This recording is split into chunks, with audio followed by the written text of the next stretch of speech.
is one of the few creative people who can not only write books such as May We Be Forgiven, but she has also written for The L Word and a TV adaptation of Stephen King's Mr. Mercedes. Reading this story will not be one, but two performers who have been rehearsing for hours backstage. You're in for a treat. One, Tony Shalhoub, is currently on The Marvelous Mrs. Maisel, yes. And in the past several years has played an Italian car, a giant rat, a senator, as well as multiple doctors. So many doctors. The other, Jane Kaczmarek, has been in everything. Yes! Wow. That's competition right there. I can tell Tony's been like, Also, strangely enough, they were neighbors in Wisconsin. Did you guys know that? Yeah, I didn't either. Yeah, you can applaud that. Neighbors. They carpooled here. Jane has been in everything from, they're lovely people. They've been in everything, she's been in everything from Malcolm in the Middle to Long Day's Journey into Night, and has read for shorts 33 times. So now, to read Goodbye to the Road Not Taken, please welcome Jane Kaczmarek and Tony Shalhoub.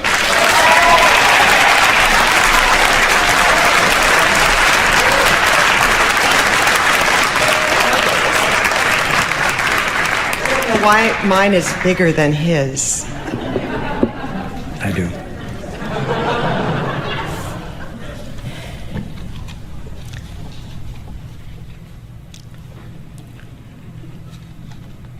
Meet me by the Fisher King.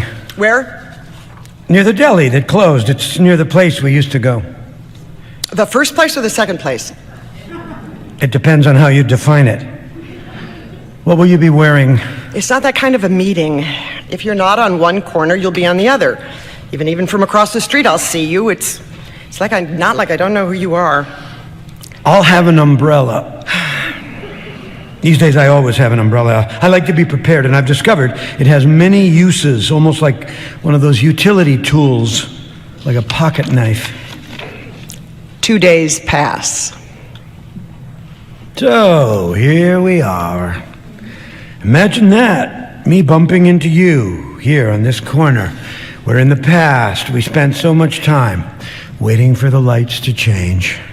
You didn't bump into me. We made a time to meet so I could give you your mail. Why do you need to turn a fact into fiction? Polite conversation.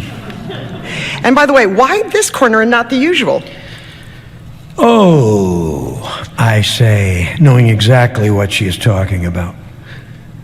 I don't go there anymore. My tone implies that whatever happened there was so bad, I haven't shaken it off. What do you mean you don't go there anymore? That was your place. You went there every day. It was like a religious event. I got into a fight with the guy. You don't fight with anyone. What was it about? Who was next in line? And so just like that, you stopped going? I did. He let someone cut the line, so I stopped going. I wanted to show myself that I can be definitive, that I can stick to something.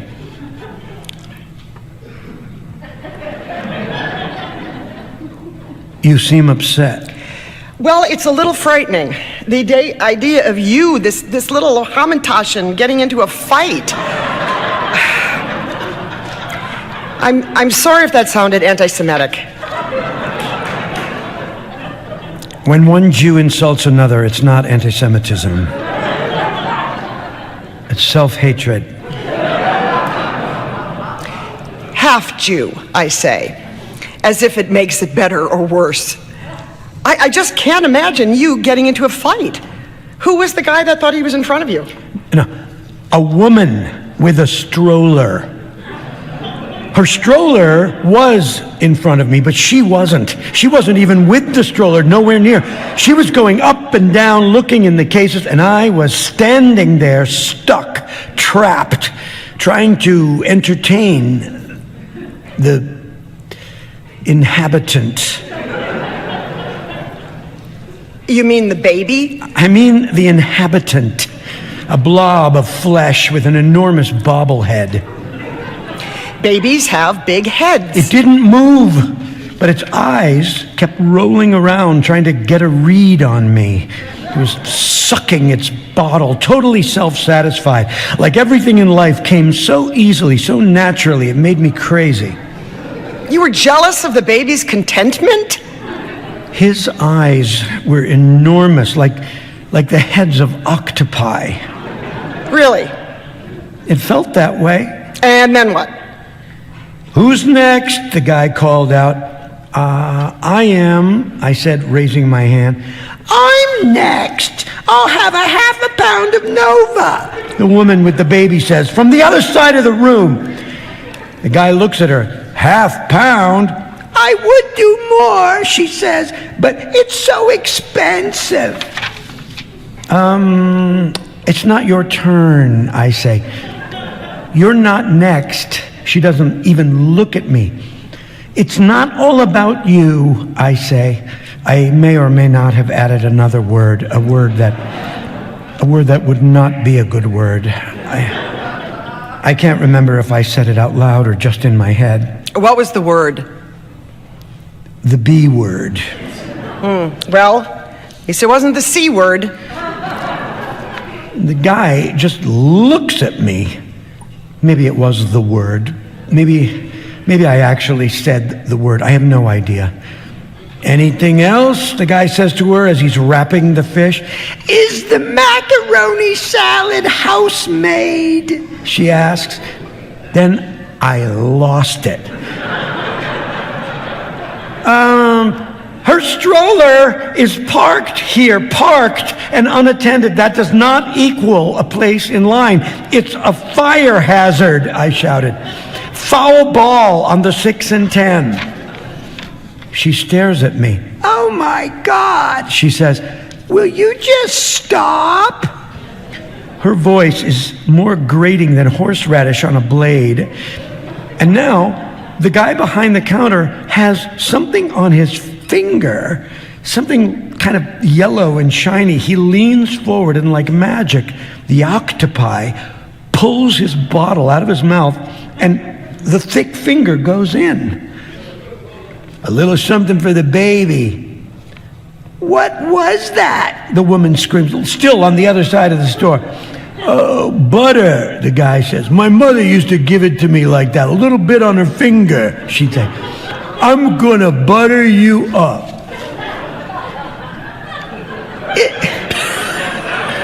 Am I milking too much, do you think?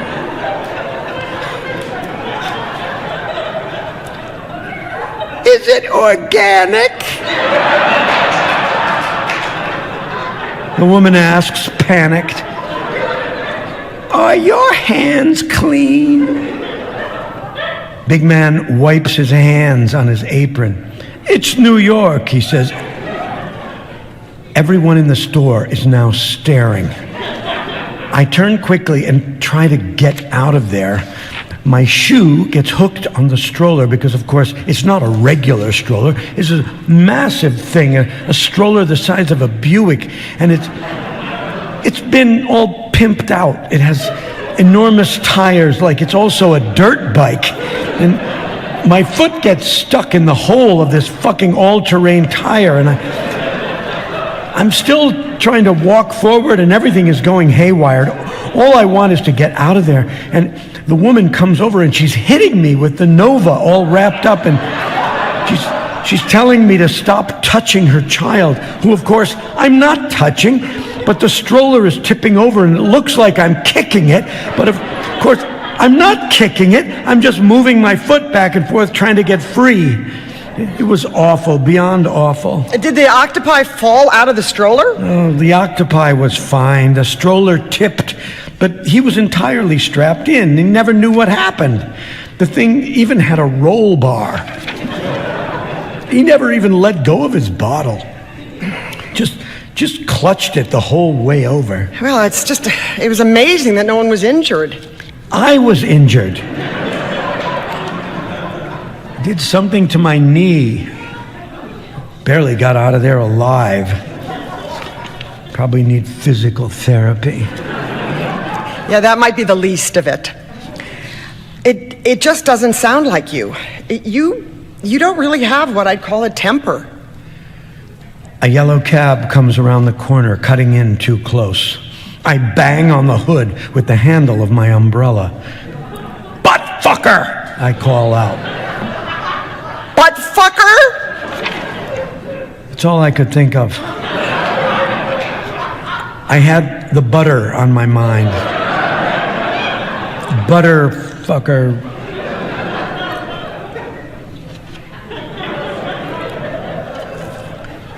Anyway, it's nice we always agreed about children. We still have that in common, not liking children. I don't not like children. I'm a teacher. I teach children. That's a double negative. It's grammatically incorrect. And you didn't want any of your own? That's right. It's unusual, isn't it, for a woman not to want children? I don't know. I expect a lot of women feel that way, but are loath to say anything. Goes against nature. Or maybe it doesn't. You know, maybe in nature, not every woman is a mother. Maybe some of them like to do other things. Like what? Run countries. I wonder why men are so interested in the choices women make. We get nervous that when we get up to go take a leak or something, your people will take over. We want to keep what's ours. You mean what you took from others, like land from Native Americans, people from Africa, money, power, all that stuff? I roll my eyes. Yeah, you look like an octopi. Are you still meditating? I quit. Turns out I hate sitting still. But I did discover that I like hitting things. I started playing golf, but then did something to my back, so now I just punch things. I bought a bag, a punching bag, and when I punch it, things come out. What kind of things? Like feathers, stuffing? Feelings. Feelings I've been sitting on for years. I slam my hand into the bag and thoughts pop into my head like revelations. Remember when the shrink asked what would happen if I wasn't angry anymore? If I could stand being happy? Is that why you left? You were too happy? I thought there were other things, problems that you didn't want to deal with. I scowl at her. If you're interested in what it was like for me, I can say that I realized that you loved your friend Matt more than me. It's not true. I don't love Matt. I tolerate Matt. Same as you tolerate me. Some call that love. Anyway, when my father died, you said you had to go to the ball game with Matt. Look, the man was dead. What? It wasn't going to change anything. And the Yankees were playing the Red Sox. It was the final game. You can't lie about that. You can't go back and get that game later. You, I knew, would still be home on the sofa, feeling sad. So what did I really miss? Being with me in my time of need. I don't like conflict. You don't like not getting your way, or acting like an asshole and then being held accountable. I don't like feeling guilty when I don't have to. It's very selfish. It has nothing to do with you. That should be a comfort. But it's not. It's a selfish part. You didn't think about me, about what it would mean to me. Are you still talking about the ball game or bigger questions?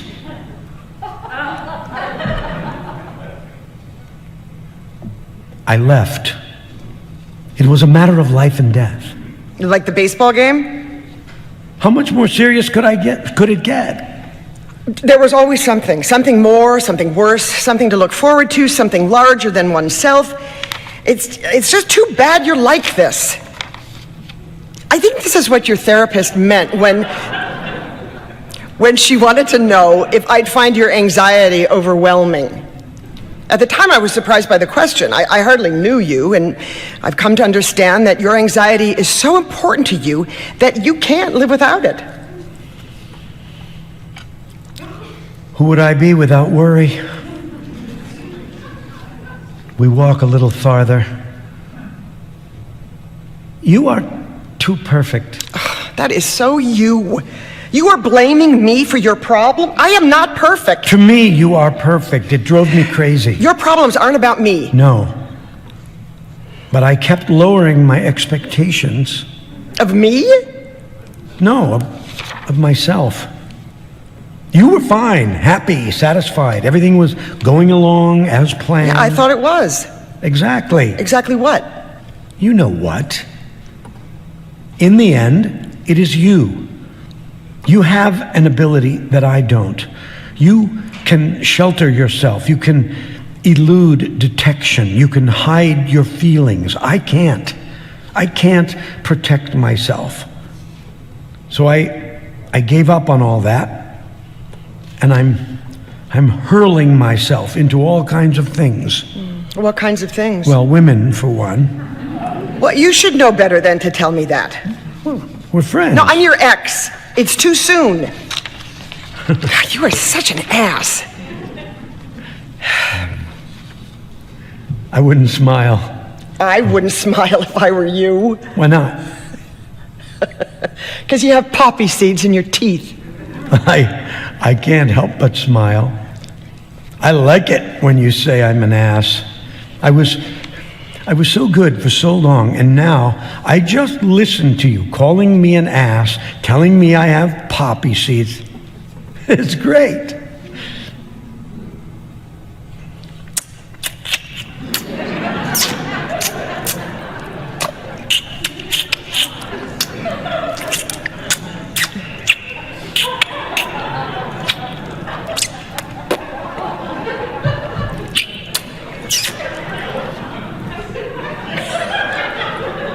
Poppy? You are an ass. Are you seeing anyone? Who would I see? Men, I assume. Although at your age, I've known a lot of women who switched. They say there were better pickings on the other side. The men of this age either didn't want a woman their own age or were bitter like escarole. Came with too much baggage. I am not seeing anyone. I am enjoying my time alone. I'm spreading out on the bed. I'm leaving books and remotes and sometimes even snacks right there next to me. I can hear it right now, the crinkling little packages of oyster crackers. Sometimes I spend hours in bed just reading and eating. I make a cheese plate for myself. All the crumbs, God, like little sharp pebbles. Olives, cornichon fig paste. And rodents could come into the bed looking for leftovers. A nice cold glass of Gruner, a good book. And then if I doze off, it's still all right. It's still there, right next to me. Doesn't move. Sometimes when I'm only half awake, I think it's you. I'm a tray in the bed? A cheese board. Solid, unmoving. You always slept so soundly. I never understood how such a fundamentally disturbed person could sleep so well. Well, whatever is on my mind, I let out during the day, like off-gassing. Venting is what they call it. Well, then I am well vented. No, you are toxic. You're venting spills into the air, and whoever is nearby is a secondhand smoker taking it on. A long silence passes. We used to have more in common. There was always something suspect about you, a little too Upper East Side. When Russ and Daughters came uptown, it rekindled my hope.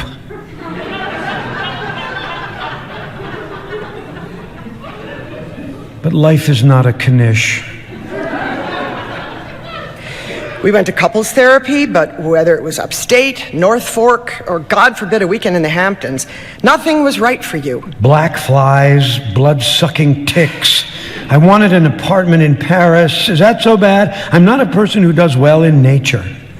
I thrive in a city. I need carbon monoxide in order to feel myself. A woman walking by overhears him and laughs. What else? Bruce and Emily.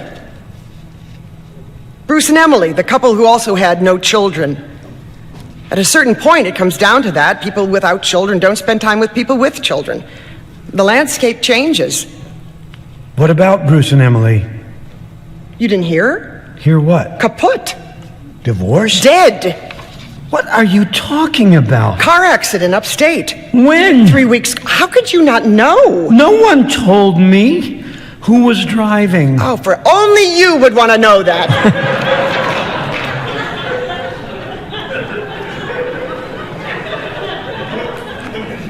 Seems natural. No one was driving. The car was on autopilot and it didn't see the deer leaping across the road. 3 deer.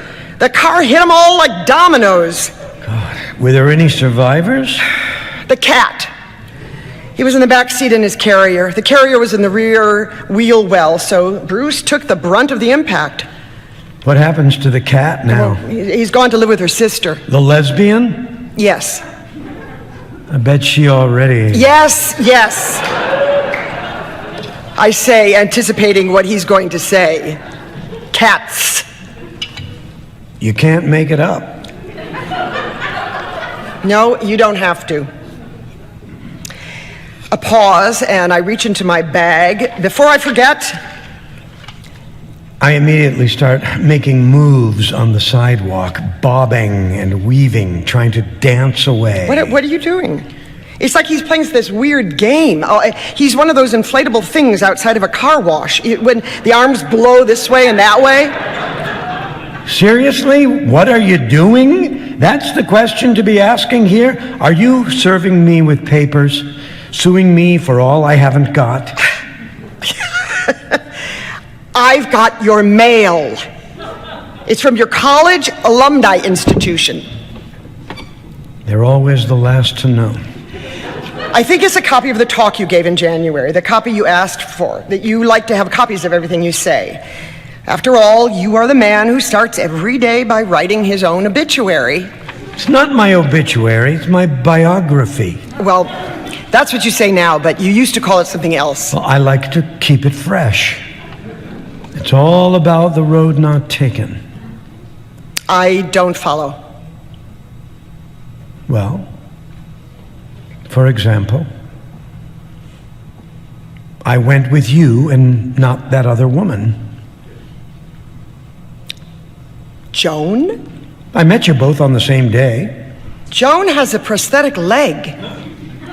So? And is missing an arm. What? You're being rude. And Joan couldn't speak. If you recall, we met at an event, a fundraiser for Joan, who had been hit by a bus.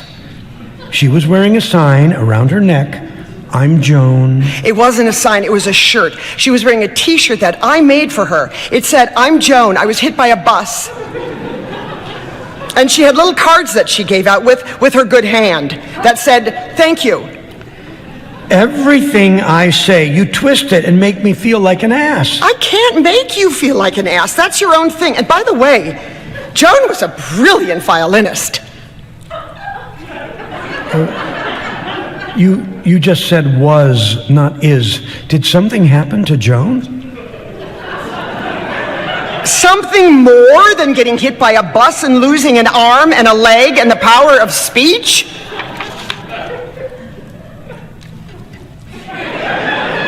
Is Joan all right? How can you ask that question? What do you mean? I'm concerned. You are nearly hysterical. A minute ago you said it was Joan or me, and now you are so worried about Joan. It sounds as though you have regrets. It wasn't an either or, Joan or you. Two roads diverged in a yellow wood. I'm sorry I could not travel both. That's disgusting. What?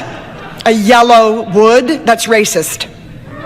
I don't get it. Joan is Chinese. A yellow wood is a reference to her being Chinese. It's not my line. It's Robert Frost.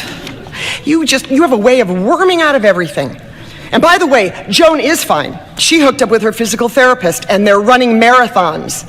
She got one of those blade foots and a robotic arm, and she's practically bionic. And she has her own cooking show. Everybody loves Joan. How can she have a cooking show without speaking? Subtitles. Well, Joan is very nice, not edgy, not complex. She was always measured and kind. How well did you know her? Well enough to describe her like a bottle of wine. I had the impression that you were meeting her for the first time at that benefit. Oh, no. I met her before. We had a blind date a few weeks before the accident. I went to her concert and then out for a drink. What made it a blind date? She didn't know I was there. There were other people. So it was more like an audition for a date. No, it was a date. She and I talked about it on the phone after. Sounds one-sided. She was very private. It was actually the only time we ever spoke. Well, The accident happened soon after. Have you seen Joan since the accident, or perhaps traded texts? No. I met you, and that was all she wrote. Another taxi turns the corner a little too close, splashing his ankles. Get out of the street. You'd think that what happened to Joan would be sobering, would keep you out of traffic. What happened when the bus hit her? She was looking the other way. She didn't see it coming. Maybe it's better that way, blindsided. I don't think it's ever good. At the next corner, I hesitate. The phrase "images from possible futures flicker past" runs through my mind. What are you doing? I'm sensing his distraction. Lamenting what might have been. Two roads diverged in a wood, and I took the one less traveled by, and that has made all the difference. I wish I understood you. I used to think I did, and now I have no idea. It doesn't matter. It is starting to rain. At the next corner, I stop to open my umbrella. I turn to her. Goodbye, I say. Goodbye to the road not taken.